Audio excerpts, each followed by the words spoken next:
तो तुझा येऊ दे ग मला, बाहेरचं जग कसं आहे पाहू दे ग मला. मग एका पंथीची जर आईच्या गर्भातूनच अशी अर्थभाव असेल तर तुम्ही असे का वागता? कसला तो वंश आणि कसला तो देवा म्हणत असता. अहो ही पण सुंदर अशी एक पंथी आहे ना, जी सासर व माहेर या दोन्ही घरांना प्रकाश देते व त्यांचा आधारही देते. माझाही थोडा विचार करा. हो आता बघा, ही जिजाऊ, ही सावित्री, ही कल्पना, ही सुनीता यांची ही आकाशात झेप आहेच ना. तुमच्या थेंबाथेंबामध्ये सामर्थ्याचा जागर आहे. विश्वाच्या कल्याणासाठी अहोरात्र कष्ट करून स्त्री शक्तीचा जागर केला या स्त्री नारीने. आणि कुटुंब अशी भरारी मारते या माझ्या चोशींना. तर आज स्त्री सहनशील आहे म्हणून आज सगळ्यांचे संसार शाबूत आहे. ती एक पत्नी म्हणून पतीची जबाबदारी पार पाडते, एक आई म्हणून लेकरांच्या अपेक्षा पूर्ण करते, एक स्त्री म्हणून सासू सासऱ्यांची काळजी घेते व एक सासरवासी म्हणून आपल्या घराची स्वप्ने व जबाबदारी पार पाडते.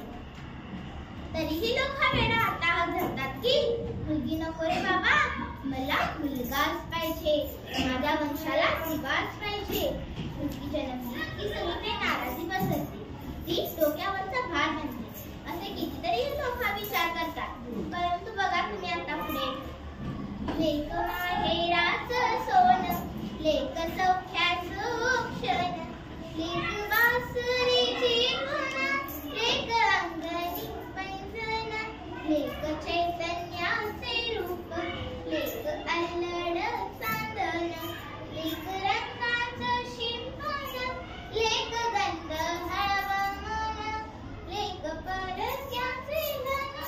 बाबा कुठं हातून आला गोठालेला क्षण, शुभमंगल कन्यादान, कन्यादान. म्हणजे मुलगी ही माहेरची लेक असते. इतकी सारी जबाबदारी व आई वडिलांचे स्वप्ने साकार करते व एकदाची ही चिमणी कधी मोठी होते कळतच नाही हो. मग या चिमणीची आई वडील तिच्यासाठी चांगले स्थळ बघतात व काळजावर दगड ठेवून हृदयी अश्रूंचा बाण साठवून तिच्या परक्या घरी पाठवणी करतात. तेव्हा ही चिमणी आपल्या आई वडिलांना मागे फिरून काय म्हणते पहा.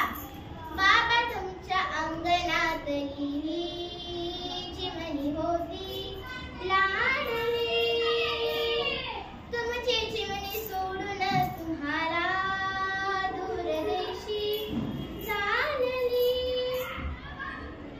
ही चिमणी आता सासरची जबाबदारी व काळजी घेण्यासाठी सासरी निघून जातात. इतक्या सहनशील व प्रेरणादायक अशा चिमणीचा तुम्ही आदर करायला शिका व सुंदर अशा चिमणीला जन्माला येऊ द्या. नका करू तिची पोटातच हत्या, नका करू तिची पोटातच हत्या, कारण तीच आहे दोन्ही घरच्या लखदायक पंथ्या, कारण तीच आहे दोन्ही घरच्या लखदायक पंथ्या.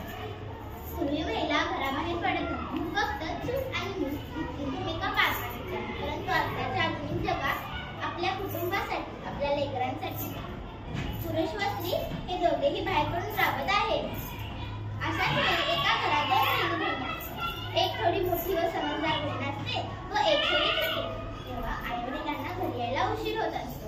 तेव्हा ही मोठी बहीणच आपल्या छोट्या बहिणीला कसे गाणे म्हणत कसे समजावते हे पहा.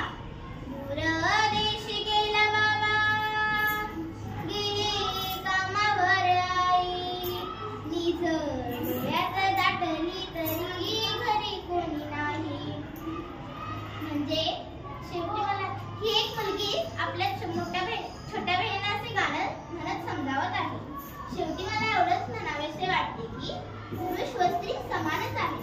मग पुरुषांप्रमाणे स्त्रियांचाही आदर करा, पुरुषांप्रमाणे स्त्रियांनाही मान सन्मान द्या आणि त्यांना जन्माला येऊ द्या, पुढे जाऊ द्या, शिकू द्या.